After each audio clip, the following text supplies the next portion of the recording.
Hello, everyone, and welcome back to the Ruck and Maul podcast. On this episode, we discuss, is Damien McKenzie the best clutch player of all time? Plus, Marcus Smith, could he sneak onto the Lions? Joe Marler thinks so. Is Naholo leaving Irish? And we'll also round up all the Premiership and look ahead to this weekend's European games. But gents, I thought we'd start with going a little bit down under. So to our beloved Super Rugby Aotearoa and Super Rugby AU.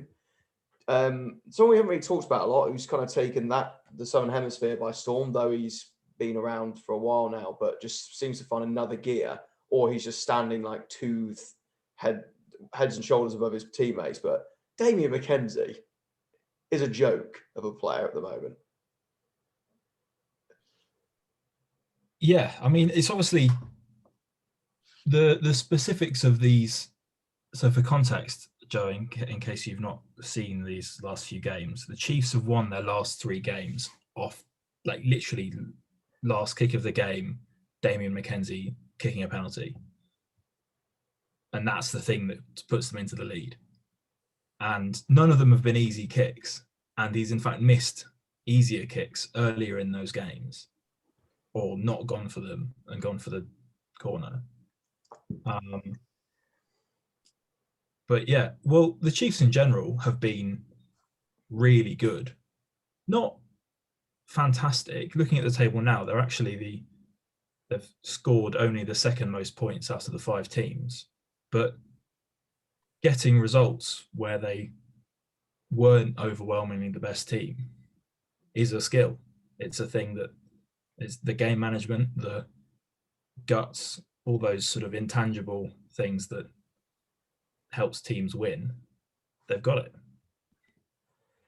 It's also on Damien McKenzie is, you know how he always did that smile when he used to kick, and it would always be a bit weird. This week, especially when he gave that smile and then he kicks it over, it's just like, oh, it's just that little, oh, I'm gonna get it, and he just smashes it, and it's over. They know it's good before it's still traveling, and they're like, it's over. It's amazing. But yeah, just how he's got them where. Well, I think I agree. I think the Chiefs have been very, very impressive this year, but he's definitely taken them to that next level. Certainly, he wasn't. I don't think he was particularly on. He struggled for form last year, I think, and that probably didn't help the Chiefs. But yeah, he's absolutely firing all cylinders, and he's got guys around him. And Anton Brown's really stepped up. Arcoy in the second rows looked really, really impressive over the last few weeks. So Luke Jacobson coming back into the fold as well, giving them some forward carrying. As you say, they're not the best team on like classic New Zealanders of chucking the ball around and having. They've got a game plan. They're gutsy. They stick in the game, and I mean, there's still another round of fixtures to go, but they've obviously booked the place in the final because the Blues lost quite heavily to the Crusaders, which we'll talk about in a minute. But you could see them beating the Crusaders again. Certainly not impossible. I mean, I wouldn't predict it, but it's definitely not impossible. And it's not like this. It's not even really been a late surge. It's not been they lost their first game against the Crusaders, but have then won 5 on the bounce, which is astonishing for this competition, given the level of competition. And it's not like that's been caused by, obviously you'll have noticed, and we've talked about every so often, the enormous number of injuries in this tournament. It's not like the Chiefs have been spared that. Quincy Pryor out for the season. They've had a couple of front row injuries. Alamalo is AWOL. They're just not. It's not that they've been luckier or anything else. They've just done well. They've even, looking at the table again, they've even conceded the second most points as well. So it's very difficult to. They've scored the fewest tries. They've conceded the joint most tries. They've got no winning or losing bonus points, but they're just winning games, which is pretty cool. It's kind of, as I say, it's very Super Rugby Aotearoa. But I just there's something about this Chiefs team from when I've seen bits of them that I could beat. The Crusaders are up and down at the moment. They sort of come in, come out. Are they really on form? That but if their big players really deliver, they can blow teams away like they did at the weekend. The Blues, or come out to the game very quickly because as I say, the Chiefs playing the Hurricanes. We haven't really talked about this news, but there was news broke last week. TJ Perenara seems to be going to the NRL with the Roosters. That would be interesting. I don't think it's likely, but I mean, certainly not impossible.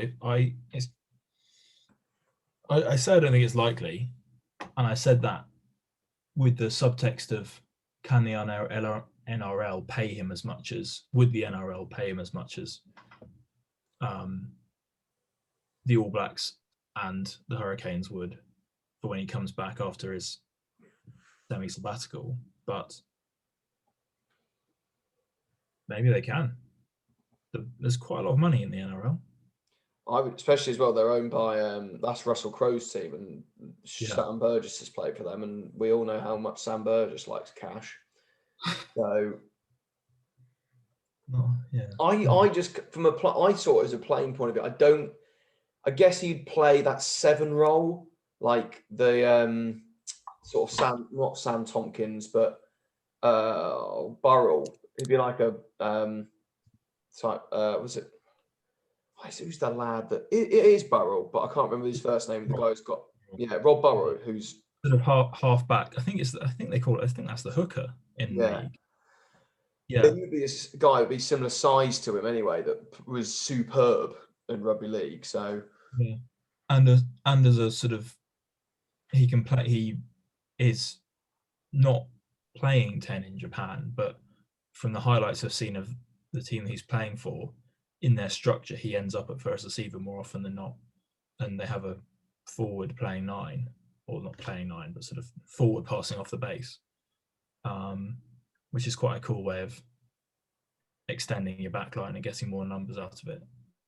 So, considering that he played significant stretches of our season at 10 for the Hurricanes, I can see it happening. I think it would be a shame for Union, but I think it would be quite cool to see how well it translated. A genuinely world-class Union player going over that direction doesn't happen very often. No, that's the same point I was going to make. I'd give him the credit. I'd love to see him in the Northern Hemisphere to see how good he would be up here as well. So I have plenty of options. A lot. Yes. Just get your checkbook out, everyone, and I'm sure money will talk. Very quickly before we move on, your beloved Blues, Harry, have slipped away this year. We talked earlier about they're one of the better squads. Yeah, doesn't help when you play the bench players and bench the good players. Starting Harry Plummer at 10 is a choice. He's been actually quite good at 12, but again is not the Blues' best 12 because they've got TJ Faiani. Jonathan Ruru scored that ridiculous try last week. Oh yeah. TJ Perenara move, but sort of catching it straight. Ball comes off the top of the line out. 9 passes it, and he has hit that line to intercept that ball, catches it, and in the same motion puts it down on the line, which is very spectacular. And at almost any other level would be cause for picking a guy for the next 15 games.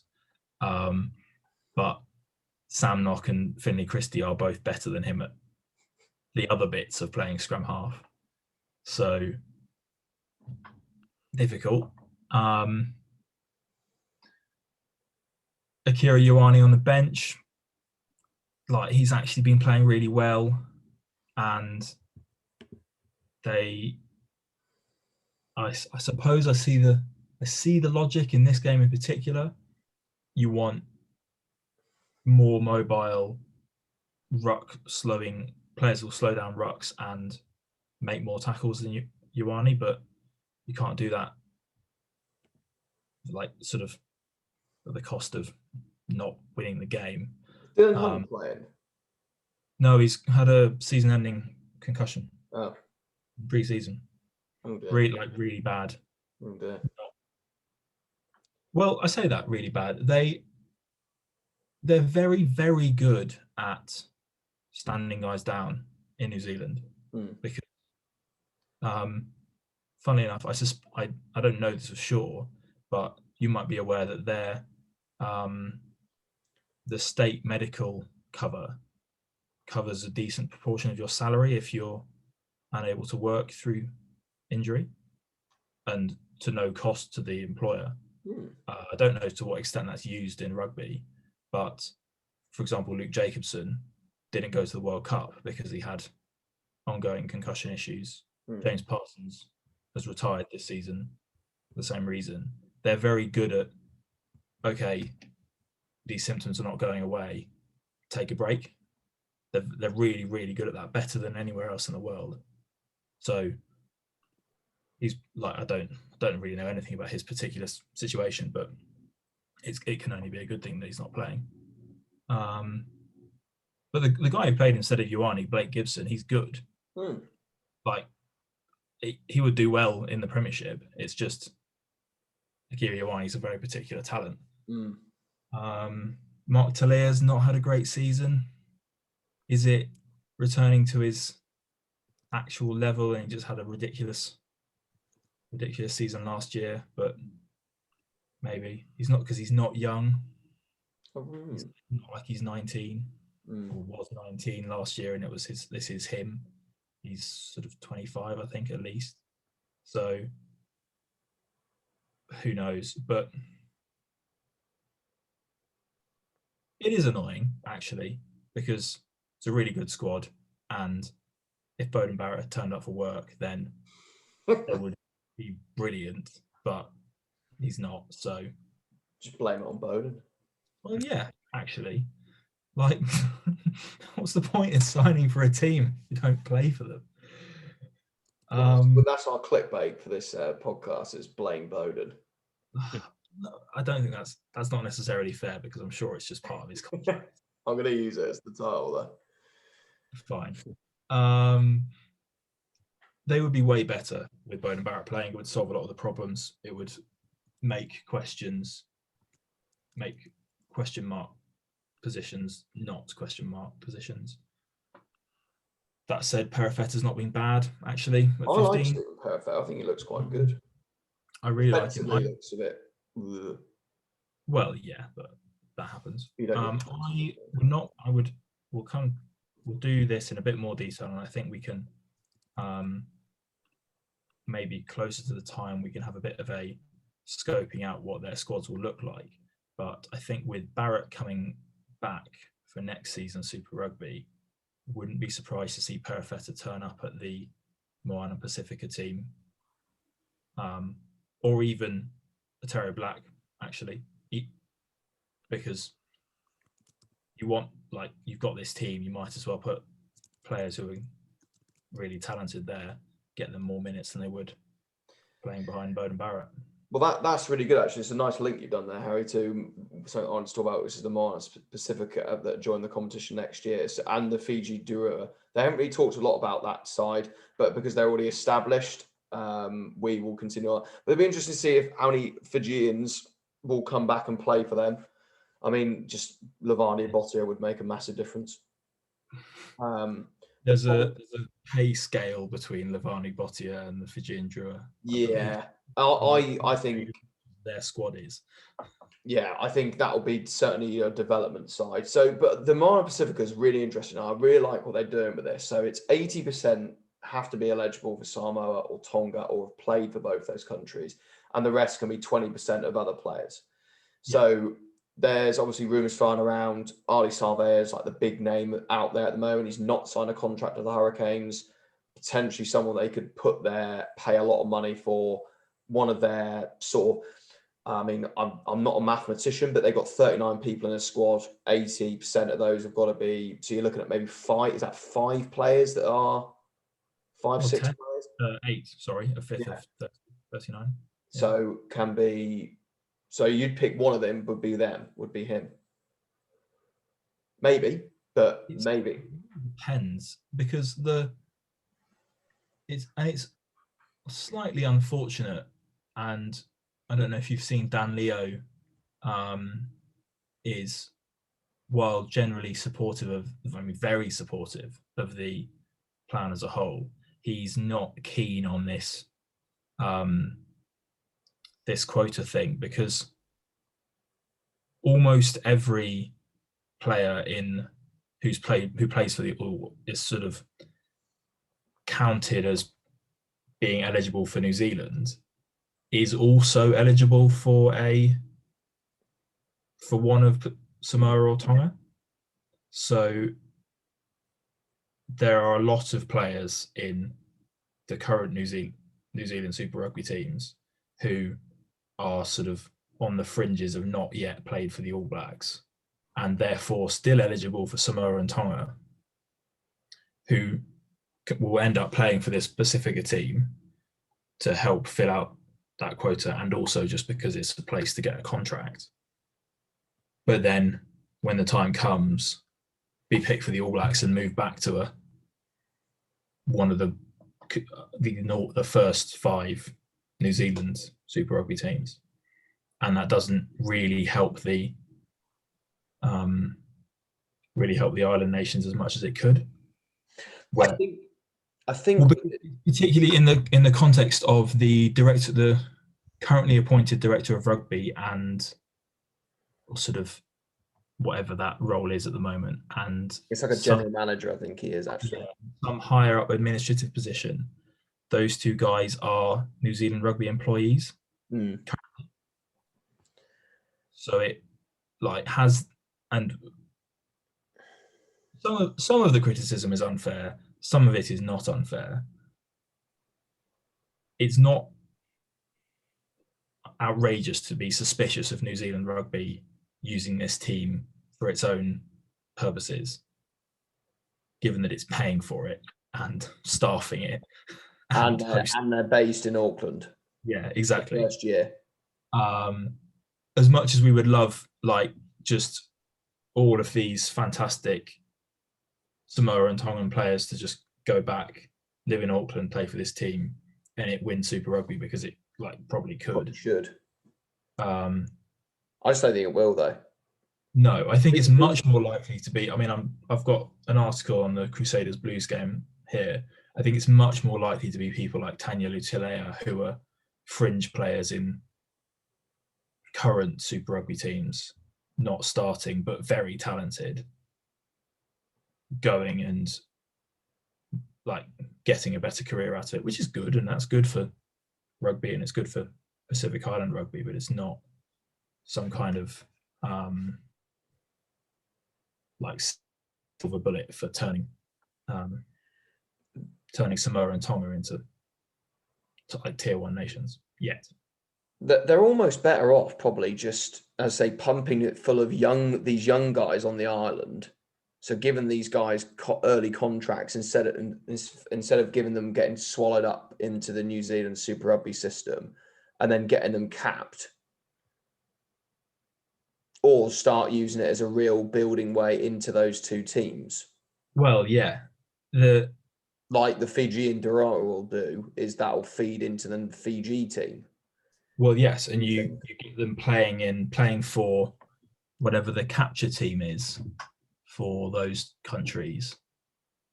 For the eligibility where you play for for England, it's the Saxons, and not that really exists anymore. But there's the first team, and then each country has another team. So it's some countries it's the under-20s, some countries it's the sevens, some countries it's the Saxons equivalent. I don't think the Maori All Blacks is a capture team. I think it's explicitly not for some reason. Yeah. Probably for this reason, actually. So, yeah. I think we should definitely spend some money on it once we know a bit more about who would go there. Because there's a good yeah, go on. Just that I can't wait for it. It's going to be really exciting. Yeah, it's going to be great where they can go from it, yeah. Because I was reading a Rugby Pass article, which is fascinating, about all the players over in the Northern Hemisphere that are out of contract, which could potentially come back. There's a lot of players in France. There's a few of them in the MLR as well. The only big names that I could really think off the top of my head were Tim Nanai Williams was floated around, and Cooper Vuna, who's at Newcastle at the moment. Both like for coaching positions or for playing positions? Nanai Williams is not that old. He's only about 30. Well, he's 33, I think.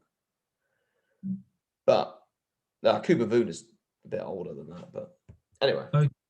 Okay, I found this Rugby Pass article. We might as well talk about it now that we've found it. So okay, let's quickly go through them because it'll be quick because we've not heard of half of them. Aki Sayuli, presumably, Samoan, qualified, plays for Glasgow. Yeah. Drop, fine. Tolulatu, Australian, 19 caps, plays for Stad. Tongan background. That's one of your 8 ticked off, but worth it for an international level hooker. Although I think it's more likely they'll go back to Australia and play for Australia again. Or get picked up somewhere else. Well, yeah, that's true.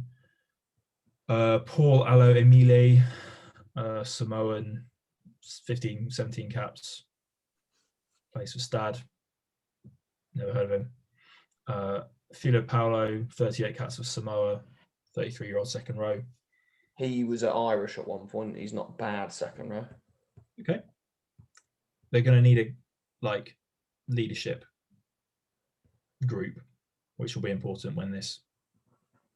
It's hard to create a team out of nothing. 5 for Fita. Yeah, now that would be an absolute. Well, that would be one of your 8. Well, absolutely, because as good as he may or may not be, he's barely played this season. So the Hurricanes won't they won't put up too much of a fight if he wants to leave. And he's still kept within New Zealand Rugby's orbit, i.e. not going to Europe. I think that's quite a good idea. No chance. I've just seen, sorry, below you, that Trevor Hazier is out of contract. And he's not been capped by Australia yet. So he would be an absolute win. I don't know if he's Tongan or Samoan, but I mean Cook Islands descent, it says on Wikipedia. Oh, wow. That won't last long. He's very highly thought of. Yeah. He's only 21. I think that's they've not picked players who are going to be capped by the Wallabies in the next 12 months. Luatua is their 6, which is optimistic. I think he'll sign again at Bristol. Yeah, no question. Unless Pat Lam goes and coaches this team, in which case, if they've got Pat Lam's salary, they probably can't afford any good players.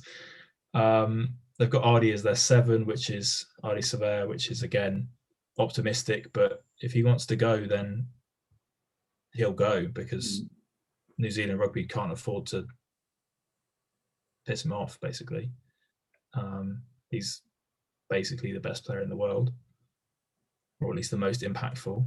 Caleb Timu, 2 caps for Australia, number 8. Never heard of him. He was quite good for the Reds a few years ago. I don't really know what. I suppose he's gone to Montpellier, then had a good season, earned a contract, and went to France. Perfectly possible. I think they're not likely to have this many players capped for Australia. If anything, they'll have players capped for New Zealand, but I don't see that at all. No. A 9 playing Danny Tusitala playing in America for Old Glory DC.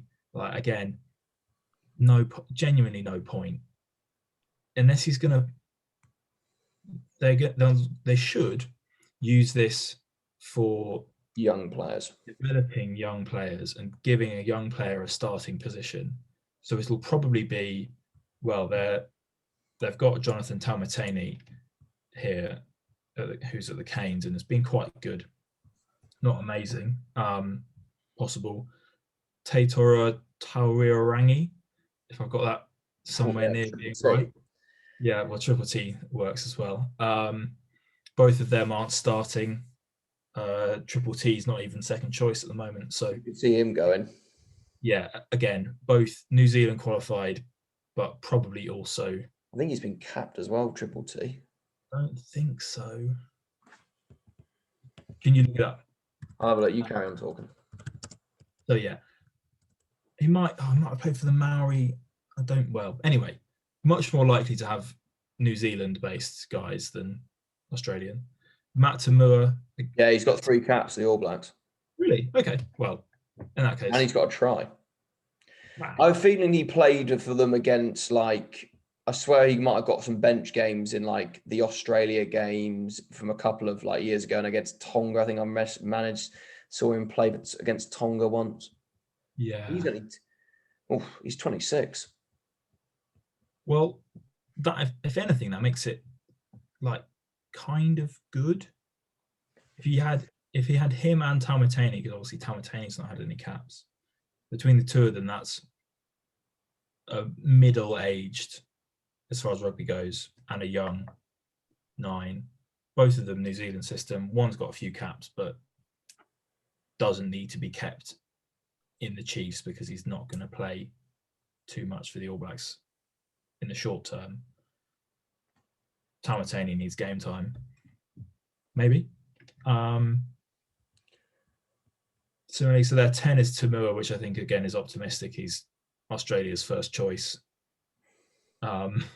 So good luck. No, but they've got Perifetta, Jackson Garden, Bashop as their next 2 sort of options. Perifetta's more likely, but I think he'd probably play 15. Yeah.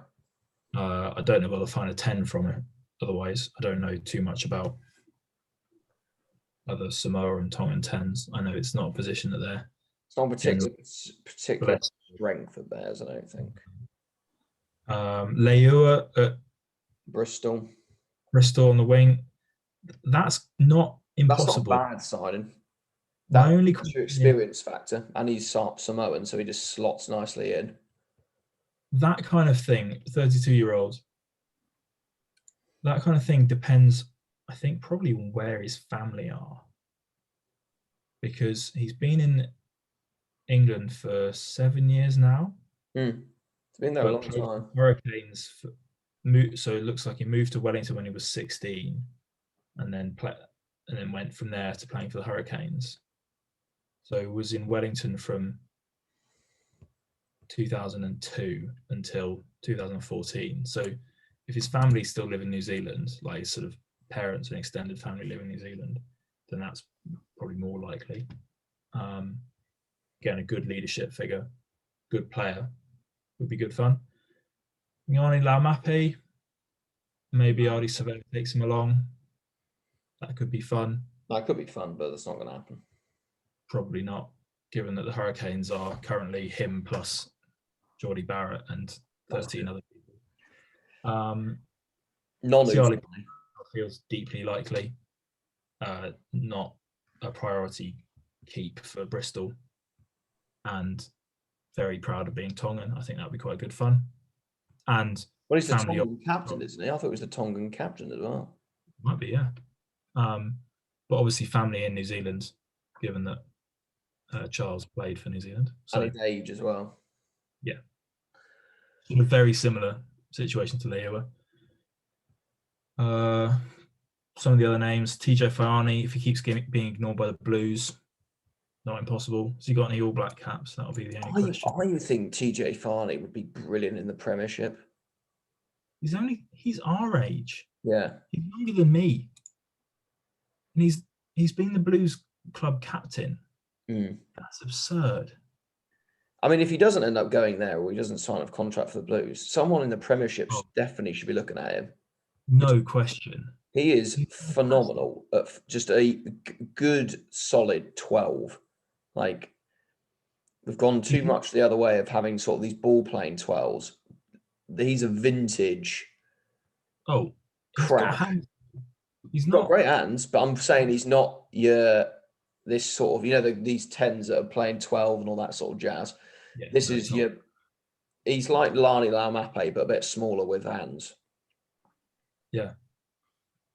I genuinely thought he was approaching 30. Yeah, I did think he was a bit old, to be honest. That's a surprise. Yeah. August 95. No, so I'm older than him. Yeah, we all are. Oh, look how 25 years have got me. Yes. Anyway, Danny Tawara at the Canes, kind of plausible as well. And then a few other names. Ma Nonu, 13. He'll retire. Well, or he could go to the MLR for another year and get more money. That's more likely now that that's a more, what's the word? Credible.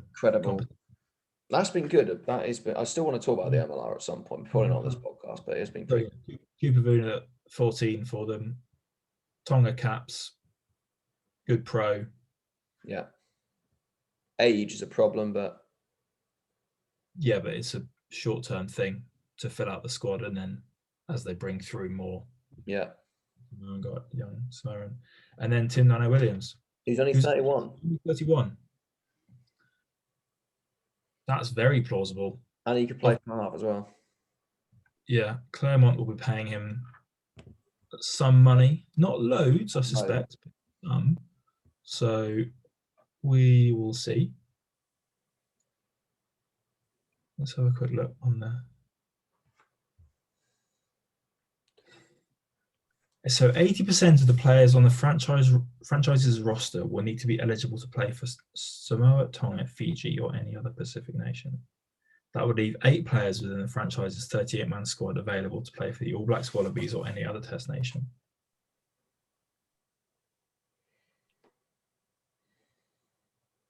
So the risk with that is you don't want all 8 spots filled immediately, because what if one of your guys does really well and gets picked for the All Blacks, and then you've immediately got to leave? I don't think they're going to be out. With this money as well, it's not like, for example, Bristol, who are owned by Steve Lansdowne, who's got millions in the bank. There is obviously a pot of money there, but it's not like they're owned by some multi-billionaire from New Zealand. It's, it seems to be the private funds from sponsorship, whatever. But as you say, the New Zealand Rugby Union are helping with it, but there's not a pot of. They haven't got billions. It's not like they're going to turn to Charles Peartown and go, "Oh, come on over. You can be our £2.5 million a year sign-in." I think they'll get, as you say. I reckon. I wouldn't be surprised if Ali Sarvea goes over there. I think, but I would also say he wouldn't. I have a feeling it could go this way, in the sense they'll sign some very old players, the likes of Kupavuna, that were fine, but then should fill it with these young guys. So, but yeah, it's going to be great to see how they get on. Yeah, so this interview that I've just seen talking about the eligibility, the general manager explicitly talks about the Island Nations under-20s programs and their 8 teams as the main target, sort of filled out with players who are overseas, which I think is more sensible. I mean, it's more sensible really as well, because you'll get a player who's going to play for Samoa for 10 years and not 2 more, if you get him a good grounding in professional rugby. And if they get smashed, which they probably will, then it's still learning, isn't it? And they're still getting exposed to quality rugby, as opposed to. Well, yeah, and by next year they'll be. I don't know what the current situation. I can't remember what the current situation was. The format negotiations down there are, but they'll beat the Waratahs. Yeah. Oh God, they are a joke. They are a joke. Yeah, we were so wrong with our predictions about Super Rugby AU. Apart from the Reds, every other team has been completely different. I predicted the Force were going to come 4th. I'm generally blown away by the Force. They've been fantastic. I've not watched any of their games, but looking at the results is astonishing. Well, thingamajig. So I've watched the highlights of the Reds game. Tania Tupou's try is worth a watch. Tricky if you've not seen it. He runs over 5 people, which is quite funny. It's the worst defence ever. And the other highlight of that game was Kavita Kurandrani putting Hunter Paisami into next week. Paisami cuts this unbelievable back in short line, and Kurandrani just lines him up, smashes him in the hip, and just knocks the ball out of his hands as well at the same time. It was absolutely brilliant. But yeah, the force full of it. As I say, I just look at these Argentinians they've got, and I wish they were in the Premiership, or I wish like Kubetti is too good to be playing in Australia at the moment. He should be in the Northern Hemisphere on 500 grand a month. Like the second row, they've got the 6 there. Is it Lozana? Lozana? Unbelievable. He's class. He's a fly half as well. He's ridiculous there. So yeah, the Force have got the Brumbies next week in the semi-final. So who knows? But yeah, that Super Rugby AU's been better than last year. Not particularly high scoring, but better than it was. Yeah, I mean, sort of been some weird games and some highlights where you think that's not really a highlight in any other league. That's a mistake. But yeah, no, it's all fine. They've had decent attendances actually. Yeah, that's good. The new broadcasting model that they've got with a bit more focus on streaming, it sounds like if not necessarily the money coming in, but the number of people watching sounds like that's been up quite a lot. And now it's slightly optimistic to call this a direct correlation, but it's the kind of thing that can't hurt. Apparently their club sign up, like club rugby membership sign-ups are up nationally by some quite a significant percentage, which is quite cool. Maybe it's connected to Super Rugby being more accessible and more people watching it. Maybe it's everyone's been stuck inside for 6 months and rugby's one of the only ways you're allowed to do stuff at the moment. That's certainly how it is here. So maybe sort of 50% one, 50% the other, but either way, like rugby, Australia in particular needs more people playing rugby. So optimistic news. Before we go into some Premiership, let's do some transfers. Carl Ferns has gone to Newcastle with immediate effect. Really? Did you not see this? No. Well. That's cool. Yeah. So he's there now, apparently, which is huge for them because they have been really struggling. Although weirdly, but not surprisingly though, necessarily an upgrade on any of their back row. But depth is good. I mean, he'd probably get away with playing 6. I mean, I would be quite terrified of a back row that consisted of him, Wilson, and Graham. Well, yeah. But it's very attritional. Robinson has been very good this season. So and Van der Valt's been not too bad. The big ginger lad has been quite good. So yeah, Carl Ferns, good little signing for Fulham. Yeah, they're gonna have a weird team next year. Bit of fun. Old and new. Anyway, well, old.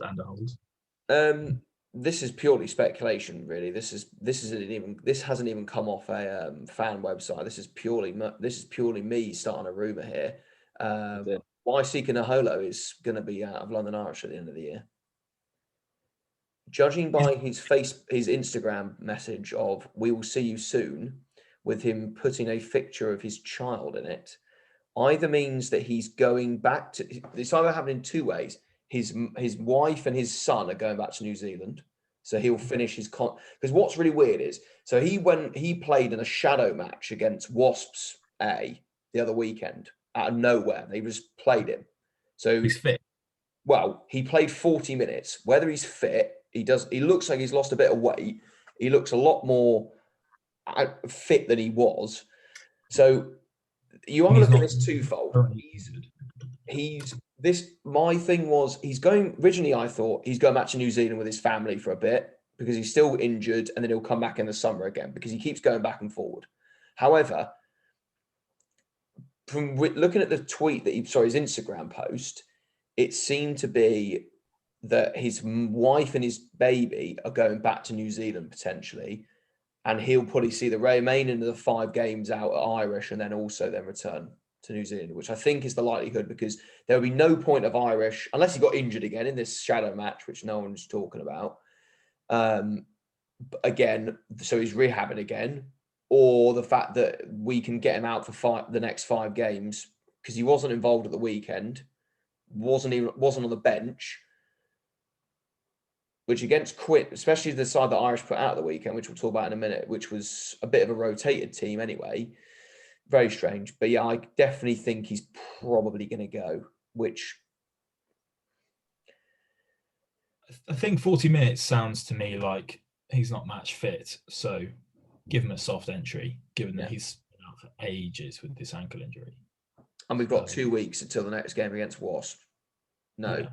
No, we're not. Isn't Wasps next? It's someone else. But anyway, he's got 2 weeks, so he might be back. But yeah, it looks like he's going out of Irish. But yeah, no, I'd be very surprised if he stayed longer than the end of his current contract. I don't know when that ends. Does that? I think it does end this summer, because it would he would have been there 2 years. So that's the standard, isn't it?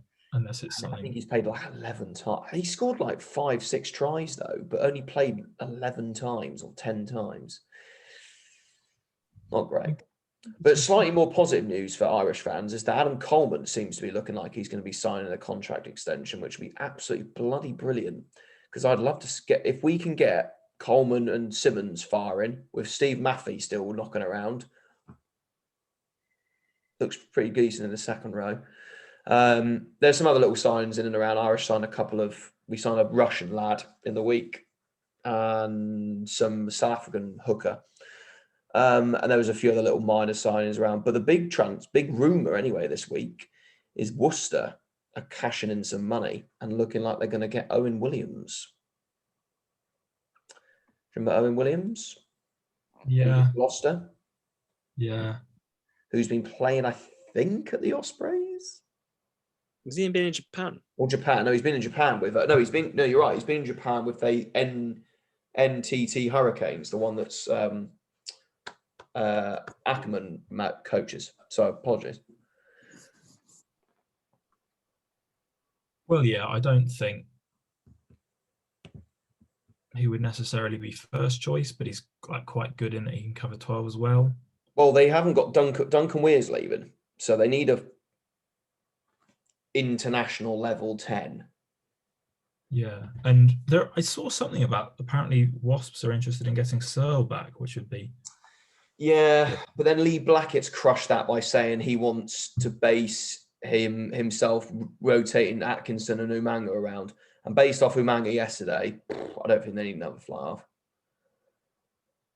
Well, no, but they need a backup. Well, they got Atkinson, Charlie Atkinson. They need a backup who's not 12. It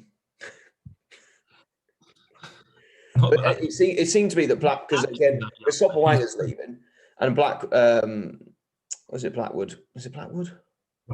Blackett, sorry, came out and said that they're not going to go in the market for a fly-off, but they might go. But they seem to be in the market for a utility back that could play 10. Yeah, I like the sound of a 15/12/10. Yeah, who covers 2 of those positions. David Harvey. Could you imagine? Yeah, that would be really great. I can see. Give that bloke $1 million. I'd pay that bloke's salary to play for Irish, to be honest. All Blacks caps, unfortunately. I don't know if he's been. I don't know if he has been capped by the All Blacks yet.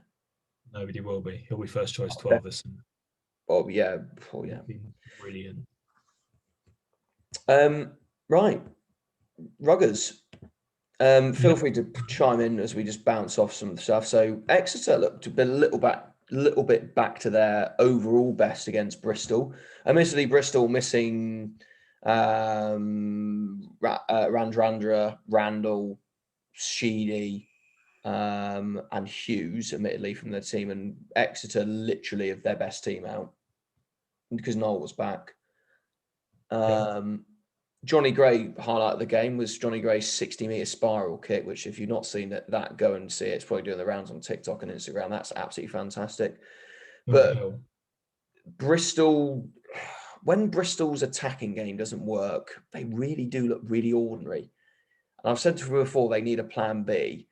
And yes, admittedly, they probably didn't have the players overall to compete with Exeter to do a number on them. But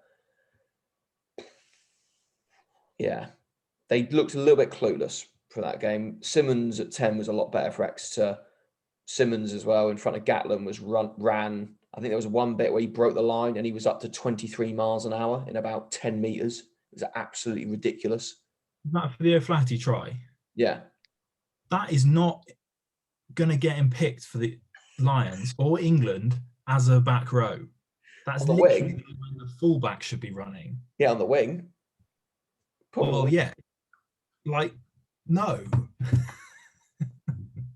It's the perfect encapsulation of why he's not an international back row. Yes. He just give it up. He should play 12. He should play 12. Yeah, just accept it. Because he's flipping quick enough. Yeah. But again, the thing about that is, I've never seen him pass. I see him offload. He doesn't need to pass. Well, you do sometimes. But what's interesting for them is where there was a move where I can't remember whether they score off it or not, but it's literally the Sam Simmons running line. Like all the backs are running their own little different lines, but Joe Simmons is all he's looking for is Sam Simmons. He's just looking for his brother. And he's in the wide channel. I think it was off a line out and he was literally in the 13 channel. And I was like, I mean, that's impossible to defend, but. He runs the same lines that Paolo Dogu does. Yeah. So play him at centre then. Can you imagine him and Paolo Dogu in the centre for England? Yeah, that would work terribly. It would be very briefly fun, but that's what you have Manu Tuolangi for because he's good at the other stuff as well. He is. Speaking of the Lions, Joe Marler's come out and said Marcus Smith should be the bolter for the Lions after his match-winning try against London Irish. Broke my heart a little bit. When I was out in Brighton, my brother was texting me throughout the game, and he was like, just text me to be 3 words, I think. We blew it, or something like that. And I was like, damn. But yeah, to be honest, when I looked at the Irish team at the weekend, I thought we were going to get pumped by 50, the amount Quins are on form. It's something about this home ground. This is only the second time we've lost at home. Like, away from home, we're not great. And that team away from home gets pumped. At home, though, as I say, we lost the game in the last 30 seconds from a brilliant piece of Marcus Smith magic.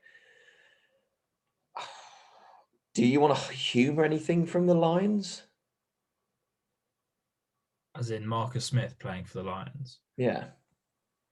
I mean, no. I mean, nothing's impossible. He's more likely to get picked than any of the three of us. He's more likely to get picked than Sam Simmons. I hope he'd get picked more than us.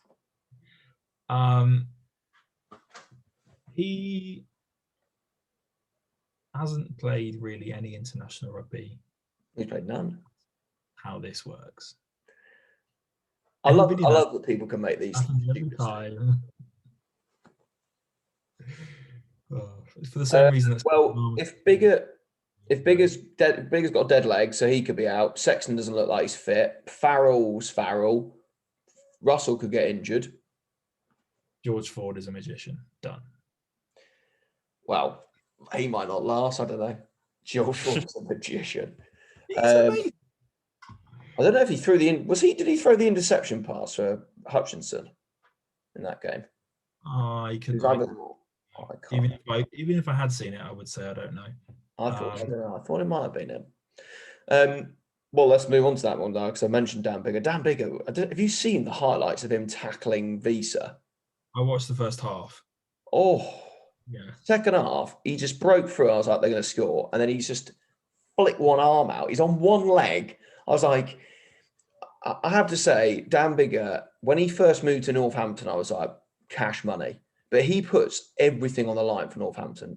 He is such a good player for them. He is probably the best signing they've made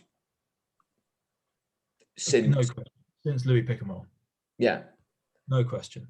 He is unreal. When he's not there, they really struggle to get any game line success. He is absolutely brilliant, and I think I'd pick him for the Lions at the moment on form. Same. So Northampton are pretty good. I reckon they could really they're going to push Quinn to that top 4 spot. Tigers are getting there, but are not quite there yet. Probably they need another year, and they'll be really fine again. It was good to see Naholo back on the pitch. He scored 2 tries, just absolutely piled his way through Tuala in the corner, which was good. Like you say that, and you'd think that's what happened, but Tuala just didn't really fancy it. No, he didn't actually, to be fair. I just thought about it again. He just stepped out the wrong way, didn't he? So, like, even the sort of slowing down took him about 5 steps. Just anyway, he's gonna be my favourite when the crowd comes back. Yeah, it's really good. I'm glad he's fit again. He's a really good player. Just on Ford, bigger, the game as a whole, those 2 teams are really nice to watch when they've got their first choice 10s in. And they are, I mean, Leicester are less bad to watch. They just don't win with Zach Henry because he's quite fun as an individual player. But those 2 are ridiculously good, and they make teams that have some good players into really, really good teams. And that's why they play for their countries. That's what makes them so good. It's part of what them being so good is. But it also reminds you how ridiculous it is that we play club games without their players being available. But never mind. I'm building up to Gloucester Tricky soon. Hold fire. Worcester. Worcester Sale. Weird game that. Really weird. Worcester, like, are they good again? Were they ever that bad? Any questions? Are Sale not that good? Is Niall Annett quite good? Niall Annett is very good. I mean, he's very good. He's got wheels. I like him. He's got 20 caps for Ireland. I didn't know that. Really? Yeah. Because he's done an article about how he wants to encourage more Irish players that are on the fringes of the Ireland squad to sack off getting paid peanuts and come over and like make loads of money in the Premiership. He looks good. I don't know. I mean, if you look at Worcester's tries, they benefited from a little bit of sloppy defence. Hugard looked really good. He's probably decided that, I probably should give back to this team a little bit more before I go, which is fair enough. And so that Worcester in attack look absolutely brilliant, but they've got no defence. And that's they've in the last few games they've conceded, I don't know, 100 points. Maybe, and they've scored a lot, but at the same time they're also conceding too many, and that's what happened this week. They're on 195 points difference. They've conceded 461 points. But then in consideration, actually, that's not actually worse because Bath conceded 472. And 100 of those were against Wasps, which we'll talk about in a moment. So yeah, but they've conceded a lot of points. But yeah, I don't know. Worcester are just getting through to next year. They're lucky there's no relegation because they would have been down and down by now. But team that's on the up and up, it's your beloved Cherry and Whites, Mr. Tricky. They are flying. Yeah. They're up to it's the first time I've actually watched them in a little while. And I only switched on at half time. But it's good to see us actually playing some rugby again, which I haven't been able to say for a little while. And I didn't actually know until I looked at the league table afterwards that we are no longer rock bottom. We're not even bottom from bottom. We've got 2 teams below us. So I didn't really expect to see that this season. So yeah, weird that I'm celebrating 10th at the moment, but there you go. It was good that Lloyd Evans was back at 10 for Gloucester. That made a big difference. Willie Hines off the bench as well. That was really useful to. I don't know why I thought it was useful for Irish that Newcastle didn't get a bonus point, but because we're not even in the same bracket anyway. But it was very useful that you denied Newcastle a losing bonus point anyway. Yeah, Lord Evans is good. I'm still not sold on him really because he'll have some good games, some good touches, and then other times I think he's not solid enough. But I think he either scored or set up one and set up another with a really nice break, good fend. Yeah, so he looked good in attack, certainly when I saw him. And then Hines was cutting some lovely lines. Atkinson looked pretty good. It looked like we were back to the attacking shapes that we used to create and those gaps we used to create. So that's good. That's pleasing. Hopefully we can keep going with that. Yeah, I think they had Louis Rees-Zammit topping. There was some stat I think they were saying about him that he was doing like 23 miles an hour, and Usain Bolt averaged 23 miles an hour in his 100 meters. So they basically said Rees-Zammit is Usain Bolt. Except Bolt can do it for 100 meters. Yeah. But I think it's the Louis. I think it's the Hines first try where they've broken through the line and then they just give it. Oh no, it's what's his chops? Carreras. Oh, Carreras. He was amazing, actually. He was very, very good. Just breaks through the line and then just realised that you look at he's running full speed and then he's like, okay, he's rapid. And then you look right, Louis Rees-Zammit is like jogging next to him, like, give him the ball now, please. And then he just goes, yeah. And then somehow I think Penny comes over and tries to make a tackle. And then he's in on the inside. But yeah, good to see Gloucester performing well again. Some I mean, you sort of talk about this game in particular, but the weekend as a whole, from the highlights, just some quite enjoyable bits of skill. Should rugby be a summer sport? Discuss times 1,000. We've had this conversation before. Yeah. The Premiership in particular is a lot of fun in these last few rounds when the weather's good and the ground's hard. It gets a bit chaotic, and it certainly favours some teams more than others, but makes it quite fun to watch. Yeah, definitely. Perfect example of that is Wasp Spa 39-29, and thank God for a dog crew because Irish are still somehow where we've lost 2 games in a row. We're still 6th. Come on, the boys. Thank you very much, Mr. Waspies. They look very good. Yes, although Launchbury out for a not insignificant long time. That looked really bad. Do you see? Do they on the highlights? Do you see it? No. What's the mechanics of it? Oh, nasty. So who is it? I'm trying to really think back to it. It is, I think Will Muir steps in, but basically he flies out the line. Oh, is it him? He tries and trips someone up. Kind of, but he looks like he's trying to trip someone up, but it's actually because his left leg is gone in on itself and it's just basically a classic twist. But he is screaming before he hits the floor. Okay. So everything. Bad. He's like howling.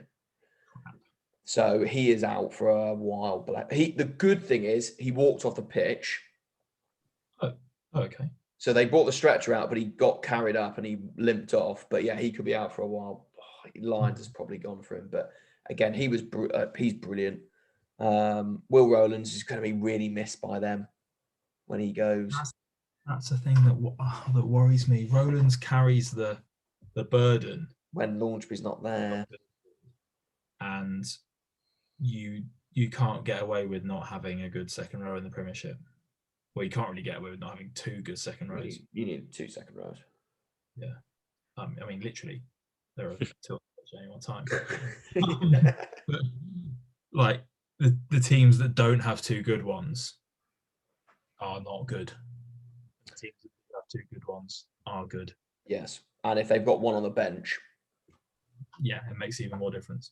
Like, what is one of the reasons that Irish have been like, you can spend all the money you like on wingers, but if you get 200 second rows, that's the thing that makes the difference. I'm going to say something that's slightly controversial. Never. I think Francois Hougaard's going to be the number 1 at Wasps next year. And I'll tell you for why.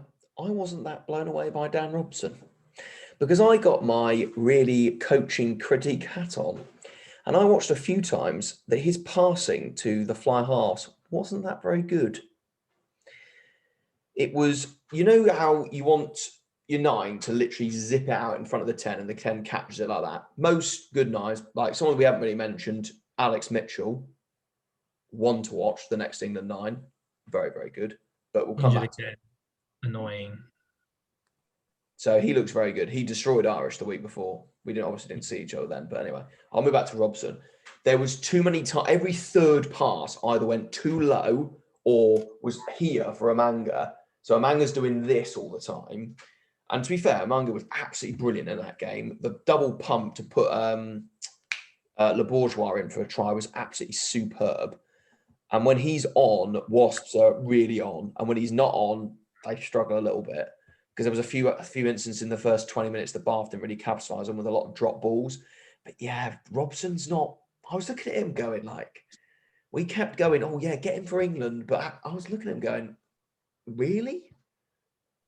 I think he's going to get overtaken again. Alex Mitchell is definitely the future. And I think Eddie Jones is probably... Though we've bashed him a little bit, he's clearly done something very smart there and getting him in the squad early because he looked really good. Yeah. So don't be surprised for Hugard to come straight into that Wasp team because I think he will make a bit more of an impact. But something to watch. Bath were okay. Bit off day for them.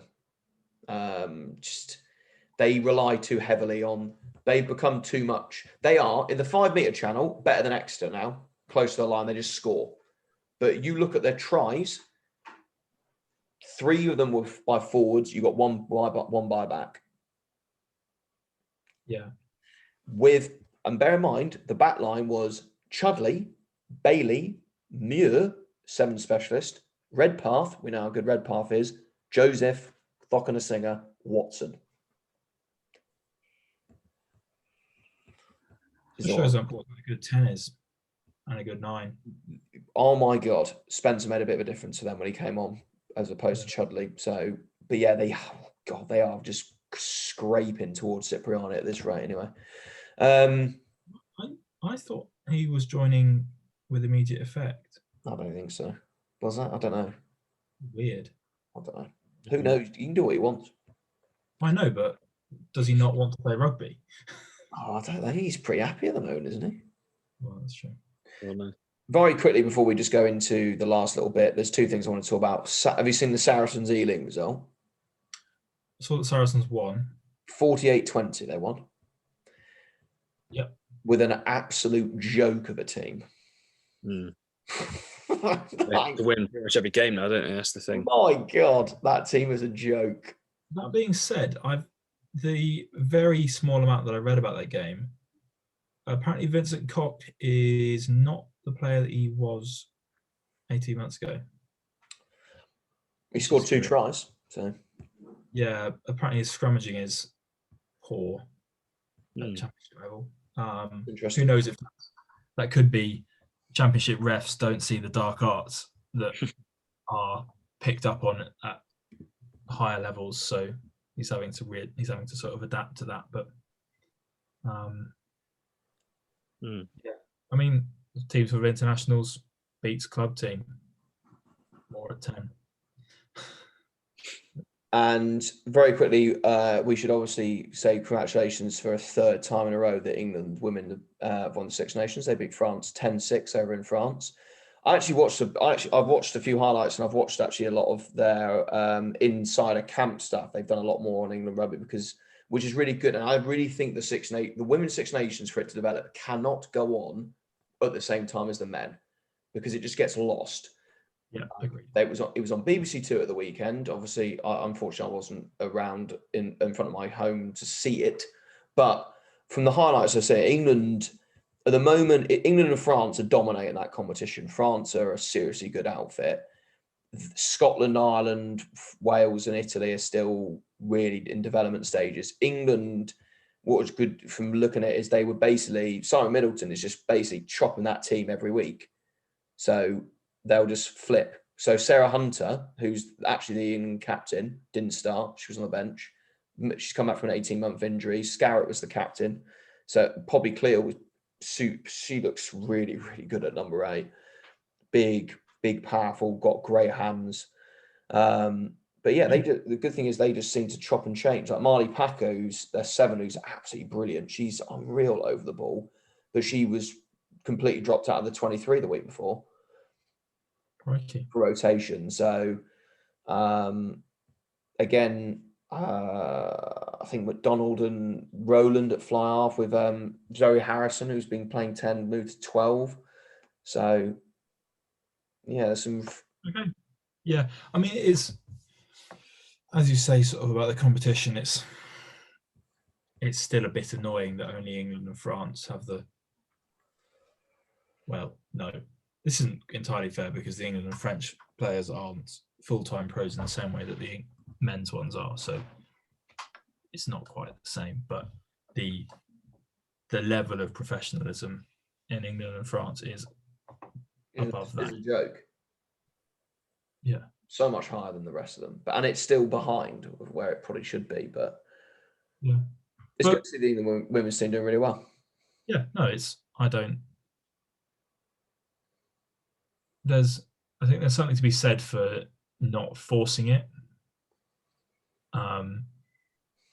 and letting it grow naturally, because it is growing and it's a really, really high quality. And something I don't know if women's rugby more generally, the new law adaptations that are in force as of today in English rugby, so no mauls, no scrums.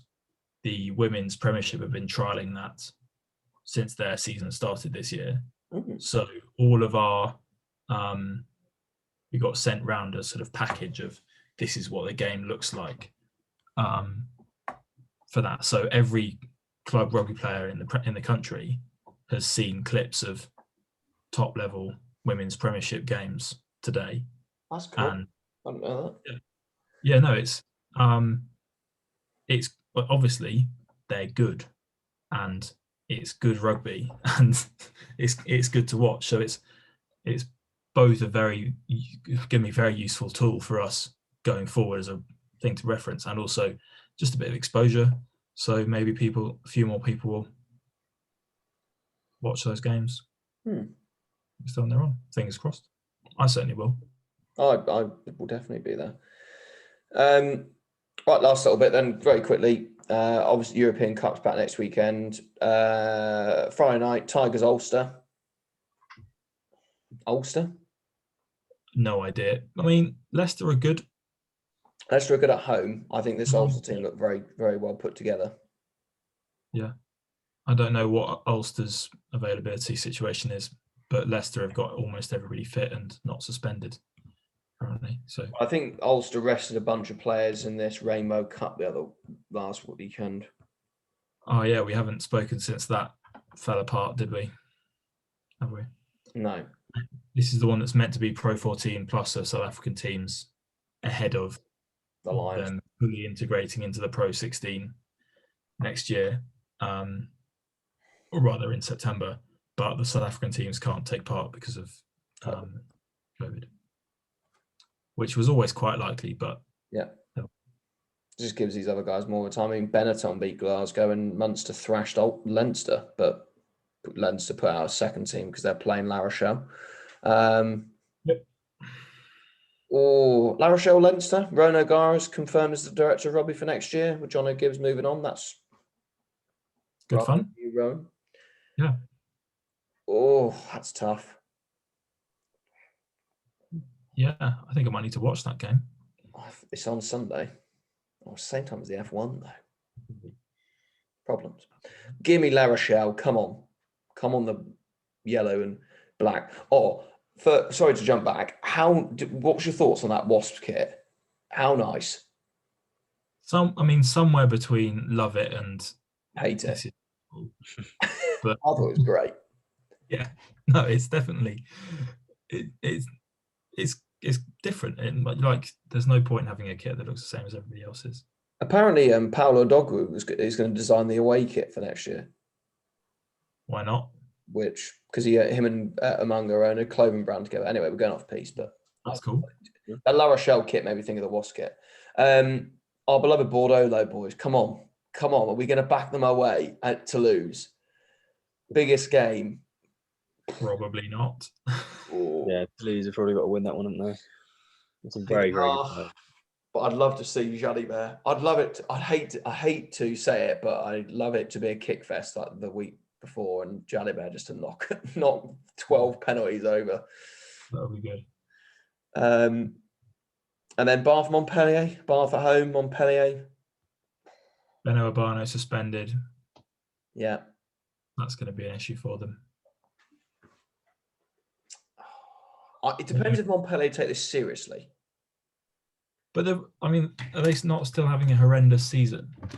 I think they were, but they were on the up. They're out of the relegation zone now. They're safe. Still not great. Ish. And they've got a game in hand. Safe-ish. Yeah, Whereas Poe and Argent, Poe are in a bit of trouble. Yeah.